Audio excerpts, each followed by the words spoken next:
Hi, I'm James, technician here at Family RV in Ontario, California. We're getting ready to set up our trailer to go camping today, and one of the first things we have to do is make sure our battery is hooked up and charged.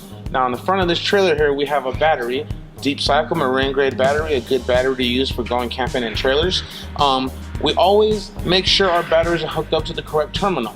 Now on this in particular trailer and most trailers, the white wire would be your negative and the red wire would be your positive. Now when this battery is hooked up, it'll run majority of the trailer that works on 12 volt, like your slides, your awnings, your lights, stereos, and majority of the trailer will work on that one battery.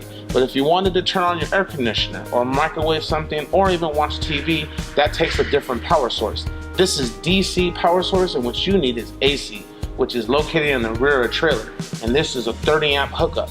So we'll walk to the back of the trailer and we'll make sure that's plugged in so I can use my 110 features. Alright, so now we're setting up at the camping site and we want to watch TV, we want to turn on our air conditioner, and somebody wants to microwave some food.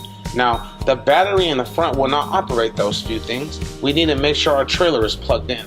Now on this trailer it's a 30 amp power source and the hookup is located right here. Like most trailers, it's a quick connect hookup. All we do is twist this loose and unplug, and that's what a 30 amp hookup looks like on this trailer.